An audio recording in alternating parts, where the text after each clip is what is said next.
옆에 계신 분과 한번 인사하시겠습니다. 주님 반드시 다시 오십니다. 믿으세요? 우리 주님 이 땅에 2000년 전에 오셨다가 십자가 지시고 죽으시고 부활하시고 승천하셨던 것처럼 다시 이 땅에 재림하시고 그날이 이 세상의 역사의 마침표가 찍히는 날이 될 것입니다.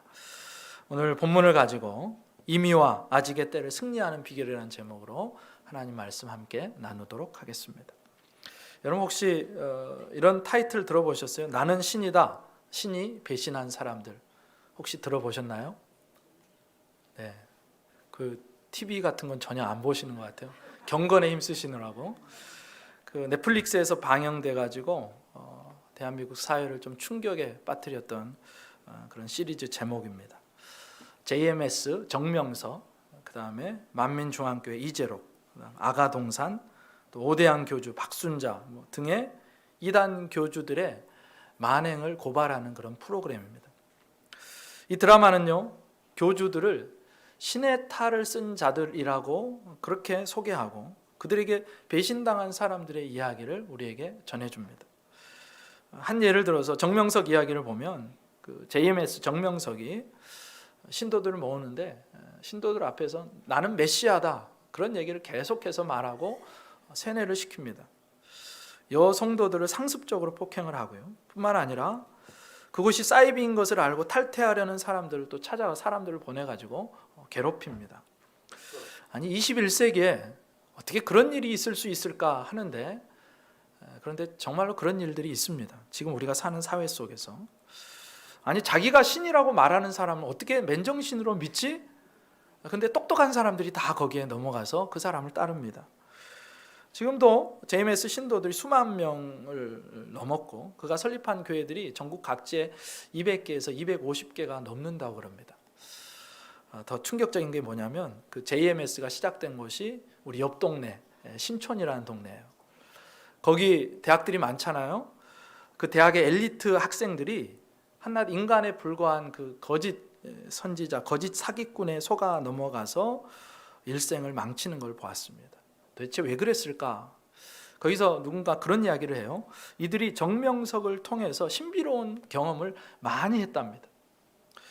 그러니까 눈앞에서 기적을 보고요. 이 사람이 예언을 하면 또 귀신처럼 맞췄대요. 그러니까 그런 것이 한 번, 두 번 그렇게 쌓이다 보니까 어느 순간에 이 사람을 신격화하게 되었고 사람들의 마음이 무장해제되어 가지고 자기가 나와서 나는 신이다, 나는 메시아다라고 외치는데 거기 아멘하고 있습니다. 그리고 일생을 망칩니다. 성경은 종말의 때 이런 일이 비일비재할 것이라고 벌써 2000년 전부터 우리에게 말씀을 해주고 있고 경고하고 있습니다. 절대로 미혹받지 말라고 경고하고 있어요. 지금 우리가 살아가는 이 시기를 성경은 종말이라고 부릅니다. 근데 그 종말은 이미와 아직의 사이에 있는 그런 종말입니다. 예수님께서 이 땅에 오셔서 십자가에서 죽으시고 부활하심으로 종말이 시작되었습니다. 그럼 그 이미 시작된 종말이 언제 끝나느냐? 예수님이 재림하실 때 그 종말의 마침표가 찍어진다는 거예요. 그래서 종말은 이미 시작되었고 아직 완성되지 않았다라는 의미에서 우리를 이미와 아직의 사이를 그 때를 살아가는 사람들이라고 성경은 우리에게 말합니다. 예수님의 초림부터 재림까지의 기간을 그러니까 종말이라고 하고 우리는 그 시기를 살아가는 거예요. 근데 오늘 본문은 예수님께서 말씀하신 본문인데 예루살렘과 성전의 파괴를 말씀하시면서 이 종말의 때를 이미와 아직의 때를 어떻게 살아가야 되는지를 우리에게 친절하게 가르쳐 주십니다. 오늘 본문 15절이 이렇게 시작합니다. 그러므로 너희가 선지자 다니엘이 말한 바 멸망에 가증한 것이 거룩한 곳에 선 것을 보거든 읽는 자는 깨달을진저 이렇게 말씀해요. 이 말씀이 어디에 나오냐면 여기 나온 대로 다니엘 선지자가 다니엘이라는 사람이 예언한 내용 중에 한 내용입니다. 거기 다니엘 11장 31절에 이렇게 나와 있어요. 군대는 그의 편에 서서 성소 곧 견고한 곳을 더럽히며 매일 드리는 제사를 폐하며 멸망하게 하는 가증한 것을 세울 것이며, 이렇게 다니엘이 예언을 해놨습니다. 근데 다니엘의 그 예언을 예수님께서 인용하셔서 말세에 일어날 일들, 앞으로 이스라엘 백성들이 겪어야 될 일을 설명해 주시는 거예요. 대략적인 내용이 뭐냐? 군대가 예루살렘을 침입해 들어올 거고, 그리고 성전을 파괴할 거고, 성전을 더럽힐 것이고, 제사를 폐하고 멸망하게 하는 가증한 것을 성소 안에 세운다라는 그런 내용입니다. 근데 이 예언이 주 70년에 로마의 황제가 된 티투스 장군에 의해서 성취가 됩니다. 티투스 장군이요, 예루살렘을 함락시키기 위해서 예루살렘을 포위하고 공격을 하는데, 그때 이제 죽은 사람이 무려 그 비전투 요원, 그러니까 민간인들이 110만 명이 죽었고, 최소한 10만 명 이상이 로마 쪽으로 포로로 끌려갔다고 그런 얘기가 전해옵니다. 아니, 어떻게 현대에도 그런 살상이 일어나기 힘든데 110만 명이나 죽었을까라고 의아하게 생각하실 수 있는데, 당시에 절기를 지키기 위해서 디아스포라 유대인들이 사방 곳곳에서부터 예루살렘으로 모여들었습니다. 그 예루살렘을 방문했기 때문에 사망자의 수가 이렇게 엄청났다고 그럽니다. 근데 더 끔찍한 게 뭐냐? 로마군이 거룩한 곳이라고, 신성 불가침의 영역이라고 그렇게 유대인들이 그렇게 굳건하게 믿고 있었던 예루살렘 성전에 들어가서 군화로 짓밟고, 심지어 이 사람들이 가장 가증하게 여기고 부정하게 여기는 동물, 돼지를 끌고 가서 거기서 돼지를 죽이고 그 피, 그 더러운 피를 제단에 뿌리고 하는 말도 안 되는 만행을 저질렀다는 거예요. 유대인들의 생각에는 이거는 절대로 일어나서도 안 되는 일이고 있을 수도 없는 일이었습니다. 성전은 그들에게 영원한 것이었고, 온 우주의 주인이신 하나님께서 임재하시는 집이었기 때문에 그것은 신상 불거침의 영역으로 여겨졌습니다. 그런데 그렇게 영원히 망하지 않을 것 같았던 예루살렘 성전이 로마군에 짓밟히게 되고, 그것도 유대인들이 가장 혐오하고 싫어하는 돼지라는 그 부정한 짐승이 그곳에 들어가서 그 피를 뿌리고 성전이 더럽혀진 것입니다. 한마디로 이 사건은요, 유대인들에게는 세상이 끝난 것과도 같은 그런 사건이었습니다. 그런데 오늘 주님이 이제 이 이야기를 하시고 나중에 또 주님의 재림 이야기를 하십니다. 그러니까 성전이 파괴되고 뭐 더럽혀지고 무참하게 짓밟혔다, 그렇다고 해서 그 성전이 유린되었다고 해서 세상은 끝난 것이 아니다라고 분명하게 말씀하고 계십니다. 그럼 세상이 언제 끝나는가? 말씀드렸던 것처럼 인자 되시는 예수 그리스도께서 구름을 타고 오실 때, 재림하실 때 세상이 끝나는 날입니다. 그러니까 예수님께서 제자들에게 종말과 심판에 대해서 말씀하시면서 이렇게 설명하시는 거예요. 성전의 파괴라는 그 실로 엄청난 일이 분명히 있을 거지만 그때도 아직 세상의 끝은 아니란다라고 예수님이 제자들에게 설명하시는 것입니다. 만약에 성전 파괴가 그 세상의 끝이었다면, 역사의 끝이었다면 예수님께서 지금 거짓말 하신 게 되고요, 만약 이 16절 이하의 말씀도 하지 않으셨을 거예요. 성전이 파괴될 거라 그런 예언을 하시면서 16절에 뭐라고 하시느냐? 그때에 유대에 있는 자들은 산으로 도망할지어다, 그런 말씀을 하세요. 세상 끝, 역사의 끝에는 어디로 도망하거나 피할 수 없습니다. 도망가거나 숨는 것이 아무런 의미가 없다는 거예요. 그러나 성전의 파괴가 인류 역사의 끝도 아니고 종말도 아니기 때문에, 세상의 끝도 아니기 때문에 사람들은 살기 위해서 너희는 도망가라고 그렇게 예수님이 말씀을 하시는 거예요. 세상의 끝이 오기 전까지는 성도는 어떻게 살아야 되느냐? 허락하신 삶을 어떻게 해서든 살아내야 될 책임이 있다는 것입니다. 위협이 오면 그것을 피해서 도망가고 생명을 부지해야 한다는 거예요. 그래서 예수님께서 그 방법을 이렇게 17절 18절에서 말씀하십니다. 같이 읽어볼까요? 시작. 지붕 위에 있는 자는 집 안에 있는 물건을 가지러 내려가지 말며 밭에 있는 자는 겉옷을 가지러 뒤로 돌이키지 말지어다. 아멘.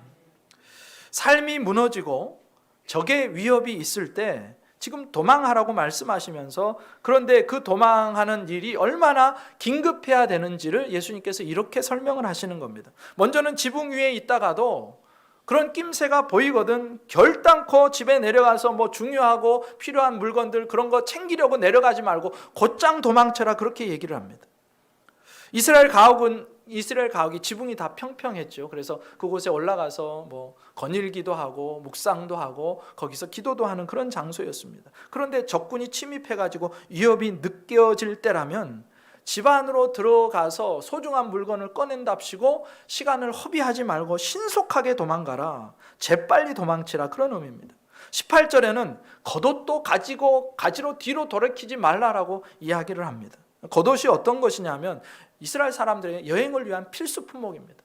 어디를 가려면 꼭 겉옷이 있어야 돼요. 뿐만 아니라 가난한 사람들에게는 이게 잠을 잘 때 이불로 사용되는, 그러니까 어려워 죽지 않게 하게끔 하는 것이 겉옷이에요. 그런데 얼마나 급박한 상황인지 겉옷조차도 남겨두고 떠나야 된다는 것을 보여줍니다. 그러니까 예수님께서 이렇듯 긴박하게 도망해야 되는 엄청난 환란이 너에게 일어날 거다. 예루살렘이 멸망하고 성전이 무너질 거다. 그때 너는 신속하게 급하게 몸을 피해서 생명을 보존하라라고 말씀을 하시는 것입니다. 지금 이미와 아직의 때, 지금 종말을 사는 우리에게도 이스라엘 백성들이 느꼈을 그 엄청난 일들이 우리의 삶의 정황 속에서도 분명히 일어날 수 있습니다.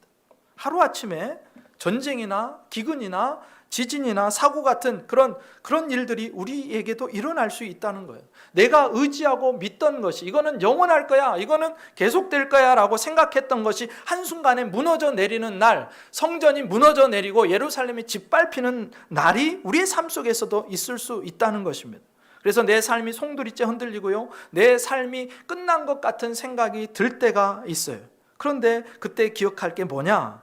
그런 큰 환난 속에서도 자포자기하지 말고 하나님이 너에게 허락한 삶을 살아내기 위해서 도망하여 생명을 보존하라라고 말씀합니다. 어떻게 해요? 긴급하게 움직여라, 신속하게 몸을 피해라. 그런데 여러분 잘 생각해 보십시오. 지금 그렇게 적들이 와서 내 삶의 모든 것을 다 해체하고 무너뜨렸는데 어떻게 자포자기하지 않고 허락한 삶을 살아내기 위해서 다시 뛸 수 있는 힘이 나올 수 있을까? 만약에 내가 이 땅에 쌓아올린 엄청난 것들을 한순간에 다 잃어버렸다고 생각된다면 그것을 다시는 내 손에 쥐지 못할 것이라고 여러분 그런 생각이 들 정도로 엄청난 것이 내 삶에 다가왔다면 여러분 그것처럼 큰 좌절과 절망스러운 마음을 안겨주는 것이 있을까요? 만약에 우리가 이 땅만을 위해서 이 땅만을 바라보고 이 땅에만 쌓아온 사람이라면 예루살렘의 멸망은 자기 인생의 멸망이 될 거예요. 그러나 반대로 이 땅이 아니라 하늘에 쌓고 있었던 사람, 언제나 하나님이 부르시면, 언제나 하나님이 돌이키게 하시면 떠날 준비를 하고 있었던 사람에게 이런 일은 앞에 있는 땅만을 바라보고 땅에만 쌓아왔던 그 사람이 겪었을 큰 절망과 충격과 허망함과는 비교도 되지 않는 평안과 안심이 있을 것입니다. 물론 어느 정도 힘든 시간은 보내기야 하겠지만 오직 땅에만 집중하고 땅에만 쌓아두었던 사람이 겪게 될 그 충격과 공포와 허무는 겪지 않을 것입니다. 그렇다면 미련 없이 지붕 위에서 곧바로 도망칠 수 있고 심지어 겉옷마저도 버리고 피할 수 있는 사람은 어떤 사람인가? 이 땅이 전부가 아닌 것을 알고 이 땅을 나그네로 사는 사람입니다. 여러분 나그네는요 이 땅에 쌓지 않는 사람입니다. 언제든지 떠날 수 있도록 주인이 부르시기만 하면 언제든지 예 주님하고 그 자리를 박차고 일어날 수 있도록 삶을 간소화하는 사람입니다. 여러분 나그네란 게 어떤 존재입니까? 여행을 하는 존재인데 그 사람은요 되도록이면 짐을 줄이고 또 줄이고 또 줄입니다. 최소한의 필요한 것만 가지고 사는 거예요. 그러니 다른 사람들의 지금 삶이 다 무너져 내리는 것 같고 흔들리는 충격을 받아도 이 사람은 그 자리에서 또 생명을 이어가고 다시 살아갈 수 있는 힘을 낼 수 있는 것입니다. 땅의 것은 언제든지 무너질 수 있다. 땅의 것은 언제든지 불타 없어질 수 있다. 그러니 땅이 아니라 하늘의 사람으로 살고 너희에게 위기가 오거든 그때는 바로 도망치는, 그래서 자포자기하지 말고 그쪽에 그냥 넘어져 있지 말고 다시 일어나라라고 그렇게 주님이 말씀하시는 것입니다. 어떤 목사님의 사모님을 알고 있는데요, 이분이 옷을 사지를 않으세요. 심지어 자기가 가지고 있는 옷도 이제 정리를 하시더라고요. 곁에서 지켜본 바로는 이분은 삶에 꼭 필요한 것들만 최소한의 것만을 가지고 살아갑니다. 그러면서 하시는 말씀이 내가 죽을 때 저거 가지고 갈 것도 아닌데 죽을 때까지 옷 사지 않고 그리고 옷을 살 돈으로 하나님 나라를 위해서 내가 쓰다가 하나님 나라를 위해서 쌓다가 나는 주님 앞에 설 거야. 그런 고백을 하는 것을 들어봤습니다. 언제든지 떠날 수 있으려면 언제든지 놓고 가는 게 부담스럽지 않을 정도로 나그네로 살아야 하는 것입니다. 집안에 있는 소유나 겉옷마저도 놓고 떠나려면 평상시에 나그네로 살고 나그네로서의 삶을 매일의 삶 속에서 살아내야 한다는 거예요. 그래서 삶이 무너지는 것 같고 내 인생이 전체가 다 흔들리는 것 같은 상황 속에서도 주님이 부르시면 나는 언제든지 갑니다. 자포자기하지 않고 자기의 삶을 이어나갈 수 있는 사람, 그 사람이 바로 일평생을 나그네로 살아가는 사람이라는 거예요. 여러분, 롯의 처를 한번 생각해 보십시오. 소돔과 고모라를 멸망시키시기 위해서, 거기에 유황과 불로 심판하시기 위해서 하나님께서 이제 천사들을 보내시는데, 그런데 롯과 그의 가족들을 먼저 살리기를 원하세요. 그래서 천사를 통해서 그 천사가 이 사람들을 내어보내면서 그렇게 얘기를 하죠. 도망가다가 절대로 뒤를 돌아보지 말아라. 뒤를 돌아보지 말아라. 그런데 롯의 처는요, 이 땅이 전부인 사람이었습니다. 소돔과 그 고모라 땅에서 쌓고 사는 사람이었어요. 소돔과 고모라에 쌓아두고 온 것이 마음속에서 떠나지를 않는 것입니다. 그 아까운 보석들, 일구어 놓은 재산들, 집안을 장식하고 귀하게 꾸몄던 것들, 화려한 옷들을 생각하니까 너무너무 안타까운 거예요. 거기를 두고 차마 떠나갈 수가 없는 것입니다.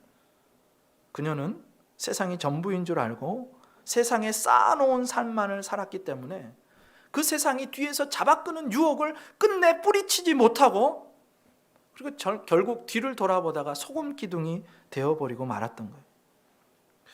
조금 전에 말씀드렸던 그 사모님의 본향이 저 영원한 하나님의 나라였고, 그 하나님의 나라에 쌓는 삶을 사는 나그네의 삶이었다면 롯의 처의 본향은 소돔과 고모라였습니다. 망하는 세상이었다는 거예요. 여러분, 저와 여러분은 이 땅을 나그네로 살 수 있기를 주님의 이름으로 축복합니다. 이 땅의 것은 언제든지 무너지고 흔들릴 수 있어요. 절대 무너지지 않을 것이라고 생각했던 예루살렘 성전마저도 하나님께서 무너뜨리시고 심판하실 때가 온다는 것입니다. 그때 아멘 주님, 제가 주님의 뜻이면 어디든지 가겠습니다라고 훌훌 털고 걸어갈 수 있는 그 나그네의 삶, 그것이 저와 여러분이 걸어가야 될 삶이라는 것을 보여주는 거예요. 계속해서 20절에 이렇게 나옵니다. 너희가 도망하는 일이 겨울에나 안식일에 되지 않도록 기도하라. 언제든지 큰 환난을 당할 수 있는 이미와 아직의 때, 그 종말의 때를 살고 있는 사람이 또 한 가지 할 일이 있다면 나그네로 살면서 동시에 기도하는 삶을 살라는 것입니다. 기도하라. 여러분, 로마의 군대가 예루살렘을 멸망시키고 성전을 더럽힐 때 그때 수많은 사람들이 죽었다고 말씀을 드렸어요. 비전투여운 110만 명이나 되는 사람이 죽었습니다. 10만여 명이 끌려가는 포로의 고통을 당합니다. 19절이 오늘 본문이 말하는 것처럼 예루살렘의 멸망과 성전 파괴는 아이벤 자들과 젖먹이는 자들에게는 엄청난 화였어요. 생각해 보세요. 전쟁이 일어났다. 내 인생이 뒤집히는 환난을 내가 겪게 되었다. 그때 가장 고통스러운 사람들은 사회적 약자입니다. 여자와 아이들과 노인들이에요. 그 중에서도 아이벤 여자, 젖을 먹여야 될 정도의 아이를 돌아보는 여인들은 그 고통이 더욱 처참하고 힘들 거예요. 그래서 겨울이나 안식일에 도망하는 일이 없도록 하라고 기도하라고 말씀하는 거예요. 왜요? 겨울은요, 계절적으로 사람들을 가장 힘들게 하는 계절입니다. 전쟁과도 싸워야 되는데 뼛속까지 파고드는 추위와도 싸워야 되고, 뿐만 아니라 배고픔과도 싸워야 됩니다. 안식일 같은 경우 이 유대인들에게는 안식일 법이 있어서 어느 거리 이상을 걸어가지를 못한, 거리가 제한되어 있어요. 그러니까 못 움직이면 다 죽는 거니까 그 때가 겨울이나 안식일이 되지 않도록 기도하라는 것입니다. 종말을 살고 있는 우리들에게 유대인들이 겪었던 그런 일들이 겪지 말라는 법이 전혀 없습니다. 물론 기도한다고 아예 그런 일이 일어나지 않는 것은 아니라고 성경은 분명히 말해요. 공의의 하나님은 분명히 하나님의 때에 심판을 하실 수도 있고, 땅을 흔들 수도 있고, 예루살렘 성전을 무너뜨릴 수도 있고, 그런 일들을 하실 것이라는 얘기입니다. 그러면 왜 기도하라고 하시는가? 기도하면 심판의 때라도 그 때와 시간을 하나님이 조절하여 주셔서 그 백성을 보호해 주시겠다는 거예요. 그 시간들을 감해 주시겠다고 말씀하십니다. 그래서 22절에 이렇게 나와요. 그 날들을 감하지 아니하면 모든 육체가 구원을 얻지 못할 것이나 그러나 택하신 자들을 위하여 그 날들을 감하시리라. 하나님께서 이런 환난이 있을 건데, 종말의 시기에 너희가 이미와 아직을 살고 있는 너희들이 겪게 될 일이 분명히 있을 건데, 그런데 그때가 겨울이 되거나 안식일이 되지 않도록 기도하라. 왜냐하면 너희의 기도를 듣고 내가 그 날들을 감할 것이라고 말씀하시는 겁니다. 여기서 감한다라고 번역된 헬라 말의 동사 원형이 콜로보라는 그런 말입니다. 절단하다, 짧게 줄여주다, 그런 말이에요. 그러니까 우리가 기도할 때 하나님의 보이지 않는 손이 역사의 배후의 현장에서 환난의 날들을 짧게 줄여주시고 그 시기마저도 기도하는 백성이 넉넉하게 버티고 통과하고 이겨내도록 역사하시겠다는 그런 말씀입니다. 하나님께서는 심판 중에도 기도하는 백성들을 위하여 여전히 자비와 긍휼을 베푸시는 하나님이시라는 거예요. 여러분, 남유다 말기의 선지자였던 하박국이요, 하나님 앞에 그렇게 간구합니다. 진노 중에라도 주님 긍휼을 잊지 마십시오. 하박국 선지자 시대에 하나님께서 공의를 실현하시기 위해서 예루살렘을 심판하십니다. 바벨론이라는 대제국을 들어서 유다를 치시는데, 그렇게 선민을 징계하시고 심판하시겠다는 하나님의 뜻이 분명히 서서 하박국은 알고 있어요. 하나님은 그 뜻을 무르지 않을 것을 아십니다. 그런데 동시에 그것이 실현이 될 때 백성들이 엄청난 고통과 불같은 그 시련을 겪게 될 것을 알고 마음이 아파서 하나님 앞에 기도하는 거예요. 하나님 진노하시는 것은 너무너무 당연한 일인데, 그러나 그 진노 중에라도 하나님의 백성을 향한 긍휼을 놓지 않기를 원합니다. 긍휼을 잃어버리지 마십시오. 간구하는 것입니다. 왜 그렇습니까? 기도할 때 하나님께서는 당신의 백성들에게 자비와 긍휼을 베푸시고 그 은혜 속에서 백성들은 소망을 잃지 않게 될 것이고 그 시련의 터널을 충분하게 넉넉하게 통과하게 될 것이기 때문에 그렇습니다. 그래서 심판 중에라도 하나님의 백성은 기도해야 한다라고 말씀하시는 거예요. 하나님, 우리의 삶이 무너지고 인생이 흔들리는 과정 속에서도 하나님 우리를 보호해 주십시오. 이 기간을 조금만 줄여주십시오. 그리고 때를 단축시켜 주시고 결국은 승리하게 해주십시오라는 기도가 있어야 된다는 거예요. 이걸 알고 있던 예레미야 선지자도 그 예레미야 예가에서 이렇게 하나님 앞에 고백합니다. 여호와의 인자와 긍휼이 무궁하심으로 우리가 진멸되지 아니함이니이다. 지금 하나님이 심판하시는 기간입니다. 그런데 예레미야 선지자는 그 심판 중에도 인자와 긍휼이 무궁하셔서 은혜를 베푸시는 하나님을 바라보고 우리가 결국은 하나님의 은혜 가운데서 다시 이 자리에 서게 될 것입니다. 회복되게 될 것입니다. 라고 하나님 앞에 기도하며 고백하는 것입니다. 그래서 오늘 예수님께서 심판의 배경 속에서도 환난이 올 때 너희는 기도해라. 그때 하나님의 자비와 긍휼로 너희의 시간들을 그 고난의 때를 단축시켜 주실 것이고 넉넉하게 그것을 뛰어넘게 하실 것이고 마침내 승리하게 하실 것이다 라고 말씀합니다. 그래서 종말을 살아가는 우리에게 필요한 두 번째가 뭐냐? 하나님 앞에 계속해서 기도하는 거예요. 첫 번째가 뭐였죠? 나그네의 삶을 사는 것입니다. 두 번째는 기도하는 것입니다. 계속해서 23절 24절에 이렇게 나옵니다. 같이 한번 읽어볼까요? 시작. 그때 사람이 너희에게 말하되 보라 그리스도가 여기 있다 혹은 저기 있다 하여도 믿지 말라. 거짓 그리스도들과 거짓 선지자들이 일어나 큰 표적과 기사를 보여 할 수만 있으면 택하신 자들도 미혹하리라. 아멘. 이미와 아직의 때, 이 종말의 시기를 살아가는데 이 종말의 특성이 있답니다. 뭐가 특성이냐면 여기저기서 거짓 그리스도가 일어나고 거짓 선지자들이 일어나서 그들이 심지어는 표적도 보여주고 기사를 보여주고 기적을 보여주게 될 거라는 얘기예요. 그들이 출현해서 심지어 택하신 자들도 미혹하려고 날뛰고 다닐 것이라고 이야기합니다.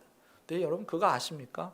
이단에 빠진 많은 사람의 퍼센트 중에 원래 그 개신교 신자였던 사람들이 많다는 거 아세요? 하나님의 백성이라고 자처하던 사람들이 미혹되어 당해서 그들에게로 넘어갔다는 거예요. 자칭 메시아들이 예수님이 오실 때까지 계속해서 등장할 것이라고 성경은 말씀합니다. 오늘 서두에서 나는 신이다, 그 신이 배신한 사람들이라는 드라마를 소개해 드렸는데, 이단 교주들의 특징이 있어요. 자기는 메시아라는 거예요. 나는 메시아다, 나는 메시아다,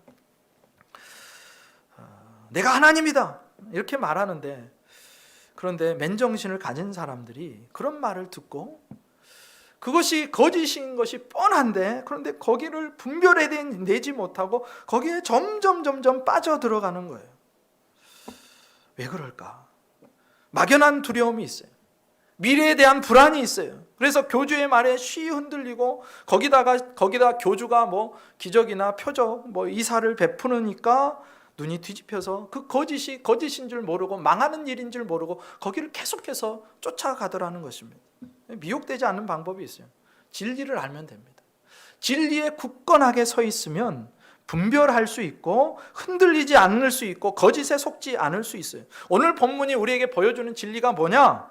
스스로 자신을 메시아라고 칭하는 자가 있다면 그것은 다 가짜라는 겁니다. 우리 예수님이 오실 때는 누구는 알고 누구는 모르게 그렇게 절대로 오시지 않는다는 거예요. 예수님께서는 초림 때는요, 사람들이 알 수 없게 아주 낮고 천한 자리에 시골의 한 귀퉁이로 오셨습니다. 그러나 재림 때는 그렇게 하지 않으실 것입니다. 모든 사람이 볼 수 있게, 모든 사람이 알 수 있게 그렇게 오신다는 거예요. 오늘 본문의 27절 28절에도 이렇게 나옵니다. 번개가 동편에서 나서 서편까지 번쩍임 같이 인자의 임함도 그러하리라. 죽음이 있는 곳에는 독수리들이 모일 것이라. 무슨 얘기를 하고 싶은가 하면, 번개가 우르릉 꽝 동쪽에서 서쪽으로 그렇게 번쩍이는 것처럼, 그거를 다 듣고 다 볼 수 있는 것처럼, 그렇게 주님의 임재, 주님의 재림은 그렇게 사람들에게 올 것이라는 얘기예요. 우리 주님은요, 모르게 오시지 않을 겁니다. 한 귀퉁이에 나는 메시아다, 나를 따르라, 그렇게 절대로 오시지 않을 거예요. 그래서 자칭 메시아인 척하는 사람들, 소수의 사람들을 모아놓고 자기가 메시아라고 그렇게 가장하는 자들은 다 가짜고, 그러므로 그 가짜들을 쫓아다니면서 돈 바치고 에너지를 바치고 인생을 바치고 망하지 말라라고 오늘 성경이 분명히 말씀하시는 거예요. 절대로 예수님은 그렇게 오시지 않을 거다. 결국 세상의 끝, 역사의 끝, 주님이 모든 사람들이 알 수 있도록 구름을 타고 오실 때까지, 모든 사람이 볼 수 있게 오실 때까지, 심지어 그를 못 박은 자들이 그 주님의 재림을 다시 보게 될 것이라고 말합니다. 그들을 조롱했던 자들이 그 주님의 재림을 바라보면서 가슴을 칠 것이라고 말씀하는 거예요. 나는 그리스도라고 말하는 그 자칭 메시아들에게 절대로 속지 말라, 현혹되지 말라, 이 말씀을 하는 거예요. 그런데도 사람들이 참 약합니다. 이런 소리를 들어도 내 눈앞에서 기적이 일어나고 표적이 일어나면 이거 진짜 아니야 하고 또 미혹되는 거예요. 나는 메시아라고 하는데, 사람이 자기가 메시아라고 하는데 거기에 또 속아 넘어간다는 거예요. 아까 정명석에게 넘어간 이유가 뭐라 그랬습니까? 그가 초자연적인 권능을 많이 베풀었대요. 그건 사실일 수도 있고 거짓말로 속인 것일 수도 있어요. 마귀도요, 일정한 힘이 있습니다. 그래서 능력을 베풀고 기적을 행할 수도 있게 되는 거예요. 그를 따르는 자들이 그런데 그 신비한 체험을 했다는 거예요. 그것이 오늘 본문과 일치하는 거예요. 거짓 그리스도, 거짓 선지자들도 큰 표적과 기사를 보일 수 있다는 것입니다. 그래, 다 믿지 마라. 기적과 표적을 다 믿지 마라. 기적이 일어난다고, 표적을 보여준다고 그것이 다 그가 메시아라는 증거가 아니다. 사이비 이단들에서 더 그런 기적과 표적이 더 많이 나타날 수도 있다. 데살로니가 후서 2장 11절부터 13절에 이렇게 말씀합니다. 데살로니가 후서 2장 11절부터 13절. 이러므로 하나님이 미혹의 역사를 그들에게 보내사 거짓 것을 믿게 하심은 진리를 믿지 않고 불의를 좋아하는 모든 자들로 하여금 심판을 받게 하려 하심이라. 여기까지만. 앞에 마지막 때 하나님이 심판하시는 방법 중에 하나가 뭐냐면, 사람들이 그 거짓 것을 믿게 하도록 미혹의 역사를 허락하신다라는 거예요. 미혹의 영을 통해서 사람들을 심판하신답니다. 왜냐하면 그들이 진리를 믿지 않고 말씀을 믿지 않고 불의를 좋아하기 때문이래요. 그러니까 자꾸 미혹되는 사람, 이단 사이비에 빠지는 사람은 이유가 있어요. 평소 그들의 마음가짐이 진리를 좋아하지 않고 진리의 말씀 앞으로 나오려고 하지 않고 진리를 믿는 대신에 불의를 좋아한다는 거예요. 이들이 만약에 진리의 말씀을 품고 있었다면, 그리고 진리를 알았다면 그들은 결코 거기에 표적이나 기적이 일어난다고 미혹당하지 않았을 것입니다. 신앙생활 하다 보면 그런 분들이 있어요. 하나님의 말씀, 진리의 말씀에는 전혀 관심이 없고 오직 눈에 보이는 표적과 기적에만 관심이 있는 사람이 있습니다. 결국 그런 사람들이 표적과 기적이 보이면 거기에 쏠리게 되고 당연하게 미혹에 빠질 수 있다는 거예요. 그러니까 기적이나 표적은 진리의 말씀으로 정확하게 분별해야 되는데 말씀이 없으니까, 진리가 없으니까 계속해서 이상한 곳으로, 거짓된 곳으로 그렇게 갈 수밖에 없다라는 그런 말씀입니다. 우리는 이미와 아직 그 종말의 때를 지금 살아가고 있는 사람들입니다. 그런데 문제는 주님이 오신다는 시간이 벌써 2000년이나 지났는데 아직도 주님이 안 오시고 계시는 거예요. 그래서 어떤 사람들은 주님이 안 오실 것처럼 삽니다. 주님의 재림이 없는 것처럼 그렇게 확신하고 삽니다. 주님의 재림이 거짓말인 것처럼 살아갑니다. 그러나 주님의 재림은 주님의 확실한 약속이었고 부활하시고 승천하신 것처럼 그대로 반드시 이루어질 하나님의 약속입니다. 그래서 주님은요, 오늘 밤에도 오실 수 있고 내일 오실 수도 있고 우리가 알지 못하는 어느 시간이든지 주님의 때에 이 땅에 오실 것입니다. 어떻게 생각해 보면 이미와 아직 사이에 있는 우리들이 그 시간이 흐르고 또 흘러서 어느 순간 주님의 재림을 사모하고 고대하는 마음보다는 안 오시네, 오늘 또 안 오시네, 2000년이나 지났는데 진짜 오실까라는 그런 의구심을 품고 긴장을 풀고 긴박함이나 절실함 없이 오늘 하루를 살아갈 수 있는데 그러지 말라는 것입니다. 여러분, 노아의 때 그야말로 모든 사람이 시집가고 장가가고 남자들이 자기가 원하는 모든 여자들로 다 결혼을 하고 그렇게 동물과 같은 삶, 육체의 삶, 고깃덩어리의 삶을 살았던 것처럼 오늘도 세상이 그렇게 흘러가고 있어요. 나 성도는 그런 삶에 휩쓸리지 않고 거기에 마음을 빼앗기지 않고 주님이 언제 오시든지 상관없이 아멘 주 예수여 오시옵소서라고 두 팔 벌려 주님을 환영할 수 있는 그 자리에 있어야 한다는 것을 오늘 환난의 모습을 통해서 깨닫게 됩니다. 이미와 아직이라는 종말의 때를 살면서 우리 예수님께서 오늘 당부하신 것처럼 나그네로 사십시오. 기도하며 사십시오. 그리고 거짓 선지자들, 거짓 메시아에게 미혹당하지 마시고 진리의 말씀 앞에 꼭 붙어서 그 말씀으로 승리하는 저와 여러분 되시기를 주님의 이름으로 축복합니다.